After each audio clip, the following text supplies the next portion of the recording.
Olá, gente. Estou aqui para falar sobre mudanças culturais na sala de estar. Parece uma coisa assim, né? Para que falar sobre isso? Qual a importância disso? Mas para quem estuda tecnologia, ou para quem está interessado em tecnologia, é um tema bastante importante, bastante interessante. E a gente perceber, inclusive, como que mudou a nossa sala de estar, como mudou as percepções do que é uma sala de estar e como a tecnologia vai moldando a forma como a gente convive na sala de estar. E eu vou falar alguns livros aqui, citar alguns livros também, algumas indicações de leitura. Tudo isso surgiu quando eu estava no evento, essa ideia, né, para esse vídeo, surgiu quando eu estava no evento lá em São Paulo, dos neocalvinistas, e tinha uma mesa chamada A Liturgia da Sala de Estar. Aí eu achei muito interessante, fui lá participar e tal, eu não estava apresentando nessa mesa, eu estava em outra mesa apresentando, né, e aí eu fui ver e fui discutir, aproveitar, né, o debate. E foi bem interessante, porque eles estavam se baseando, né, nos autores neocalvinistas ali, Bavinck e Kuyper, principalmente, né, que tem alguns textos sobre isso, inclusive, nessa direção. Isso me deu muito pano para manga para pensar, e eu até perguntei, fiz uns questionamentos, por exemplo, com relação à questão do impacto dos celulares na sala de estar, o impacto da televisão na sala de estar. Porque, sim, se a gente imaginar só essa sala de estar, ela mudou muito ao longo dos séculos, ou ao longo das décadas, na verdade. Porque na minha infância, por exemplo, a gente ia na casa dos meus avós, eles moravam, né, numa fazenda afastada, e a sala de estar, então, era na verdade uma mistura. Na casa do meu avô era assim, né? Era a mesa de jantar, né, de refeições, era a sala de estar, na verdade. E era muito próximo da cozinha. Então, inclusive, a cozinha, o fogão a lenha, era um lugar muito propício para cultivar sociabilidades, né? Para cultivar ali os relacionamentos. Muitas pessoas ficavam em volta do fogão a lenha, né? Esquentando o fogão a lenha, ficava o dia todo ligado, ficava com água ali para as pessoas fazerem café, chimarrão, né? Então, ao longo do dia, as pessoas ficavam em torno. E aí, também, quando iam para, muitas vezes, né, naquela época, na minha infância, né, lá na década de 80, principalmente as mulheres dia de semana, né? E aí os homens voltavam ou ao meio-dia para o almoço ou na janta, e aí sentava-se em volta da mesa nessa copa, né? Ou na verdade ali era a sala de convivência. E não tinha televisão, não tinha televisão, né? Então a gente ficava conversando, né? Realmente ficava, né, numa sala de convivência, né? Uma sala de vivência, o termo em inglês, né? Living room, né? A sala de vivência. Então essa sala de estar, né, de ficar, era permeado por isso, né? Você conversando com outras pessoas sempre ali em volta disso. E aí com a inserção da televisão, né, década de 50 mais ou menos aqui no Brasil, né? Então veio, era da década de 80, né? Mas a televisão ficava num outro lugar, ela não como poucas pessoas, poucos assistiam, né? Mas ela se popularizou, né?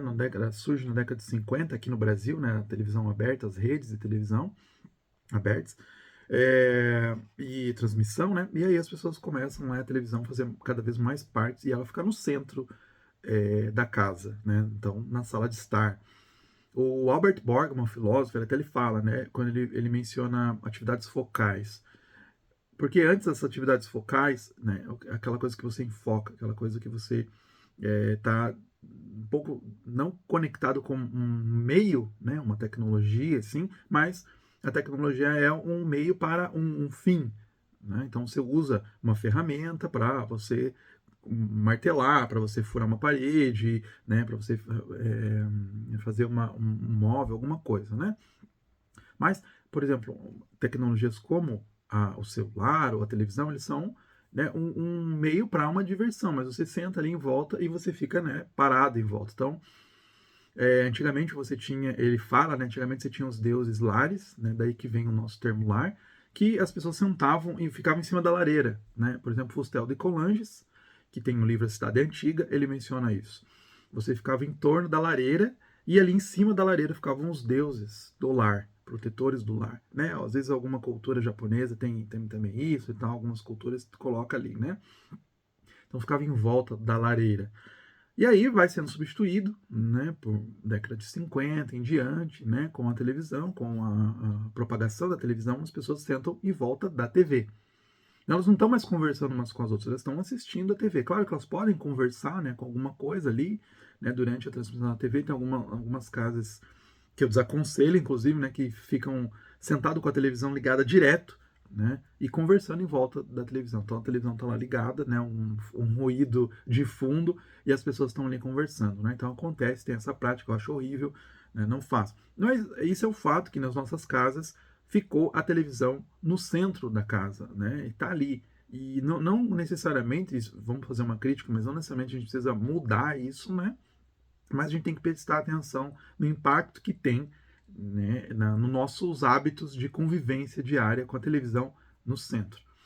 Então, assim, a gente tem uma mudança muito forte. Agora, tem umas pessoas também que usam celular, né? Então, nem olham a TV, ficam sentados no living room, ficam sentados na sala de estar com o celular, né? Em torno, cada um ali no seu mundo. Então, mudou muito, né? E a gente vem percebendo como a tecnologia, ela impacta a gente. Às vezes as pessoas têm essa mania de falar que a tecnologia é neutra, né? A gente pode fazer o que a gente quiser com a tecnologia, mas o fato é que a tecnologia, ela vai mudando desde uma cidade inteira, né? A forma como a gente constrói cidades, até a forma como a gente constrói os nossos lares, né? Então a gente constrói em volta. Não que a gente necessariamente nessa crítica precisa tirar a televisão e achar um quarto. É legal se a gente pudesse, mas é difícil no Brasil, né? Às vezes é mais comum, a gente tá conversando nessa mesa lá nesse evento, né? Inclusive um dos caras estavam comentando, ele fala que na casa dele, então eles colocaram no basement, mas isso é bom para comum, né? Fácil fazer para casas por exemplo, esse autor, se não me engano, era da Holanda, nos Estados Unidos, então eles têm um basement, né? Ou tem um andar lá, um ático, então dá para você passar para lá facilmente. O normal das casas é que elas têm pouco espaço. Então realmente está ali na casa. A gente revê como que a gente usa essa tecnologia. Pensando nisso, né, pensando nas mudanças, é muito interessante a gente ler, né, alguns autores, tem muitos autores que pensam essas mudanças, a gente acha que a gente é a forma mais elevada de civilização, a forma mais elevada de cultura, né, a gente chegou à tecnologia, trouxe, então hoje nós somos, né, o auge, a gente olha para o passado e fala, aqueles caras do passado, né, bárbaros, incivilizados, mas às vezes a gente mesmo é incivilizado da forma como a gente tem tecnologia, porque alguns elementos pioraram, né? A convivência, isso acho que não tem dúvida que piorou bastante. Desculpa. Eu tenho aqui um livro para indicar nesse sentido. Primeiro, eu quero indicar um quadrinho. O quadrinho é esse aqui. Aqui, no nome do quadrinho. Tem um filme, tá? Que eu acho que vale a pena também, é bem interessante. Mas o quadrinho, ele se passa, acho que eu já comentei, inclusive, no meu canal, pelo menos no Instagram, que ele se passa sempre no mesmo cômodo, tá? O quadrinho, então, ele avança para o passado, ele avança para o futuro, ele vai para o passado e vai para o futuro. Aqui, por exemplo, tá 3 bilhões de anos atrás, né? Como que estaria esse cômodo só, né? Então ele não existe. Vai para o futuro, né? Aqui, por exemplo, projeção para o futuro. Então é muito legal, porque você vai vendo como esse único cômodo ele vai se transformando conforme vai mudando, né, o tempo, vai passando o tempo, tem novas tecnologias, novas coisas, então o sofá, a televisão vai mudando de lugar, sempre naquele cômodo, é muito legal. E aí tem um filme com o Tom Hanks, né, que se chama Aqui, legalzinho, bem legal, os efeitos são muito, é uma boa produção, né, só que não vai esperando uma história com começo, meio e fim, nem o quadrinho, nem... Eles tentaram fazer um pouco no filme, assim, ficou legal, né? Mas o quadrinho não tem, né? Na verdade é meio aleatório as coisas que vão acontecendo, as pessoas que vão passando por ali. Não tem um fio condutor. O fio condutor é a sala e as transformações, mas não tem, né? Começo, meio e fim, porque é assim que acontece, né? Se você vai acompanhar uma casa, né? Tem coisas aleatórias acontecendo ali, né? Então ele acompanha esse cômodo. Muito legal. Recomendo bastante pra gente pensar, né? Sobre essas mudanças. E o outro é esse aqui, né? Em Casa, uma breve história da vida doméstica, do Bill Bryson. Esse cara já tem outros livros aí publicados, né?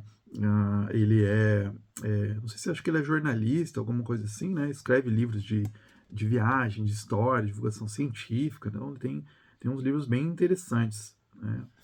E tem uma parte aqui que ele fala sobre, tem um capítulo inteiro só sobre a sala de estar e as transformações da sala de estar. Então ele fala assim, já abre o capítulo assim: se tivéssemos que resumir tudo em uma só frase, poderíamos dizer que a história da vida privada é um relato prolongado é um relato prolongado do esforço de se sentir confortável. Né? Esse é o objetivo, né, da sala de estar, né? Ou, na verdade, toda a nossa casa. A gente quer buscar o conforto. E a gente vai instituindo coisas para nos deixar confortáveis. Então, a televisão, o controle remoto, né? A gente não precisa mais ir para um cinema. Teoricamente, a gente faz um home theater. E aí a gente tem os sofás confortáveis, ar-condicionado, né, e tal. Tudo a gente vai transformando, né, isso. Só que nessa busca, né, a gente tem idas e vindas, assim, né, como tem essa questão dos celulares ou da TV que nos aliena uns dos outros. A gente está bem confortável ali, né, mas a gente acaba ficando mais alheio às outras pessoas. Realmente, hoje, se você vê, se eu comparo, né, a minha sala de estar com a sala de estar da minha casa, né, da época dos meus pais ou dos meus avós, realmente hoje tem muito mais conforto. É muito mais gostoso. Só que a gente tem que cuidar para que esse conforto não nos afaste uns dos outros. A gente fique no nosso mundo fechado. Veja como a gente foi se tornando muito mais individualista, né, ao longo dos tempos. Isso assim, 3 gerações, né, dos meus avós até hoje. Ficou muito mais individualista. Cada um no seu celular, na sua tela. Né? Antes o celular, antes a televisão, e antes ainda nem a televisão, né? Só todo mundo tinha que se entreter ali, né? Uns aos outros. Então é muito interessante. E essa questão da vida privada, não sei quem não conhece, quem não é da área de história não conhece. Quem é da área de história vai conhecer muito, né? Esse ramo da história chamada história da vida privada. Por exemplo, eu tenho um aqui, tem vários, né? Tem um aqui da história da vida privada em Portugal. Começou na França, tá? Essa ideia de história da vida privada.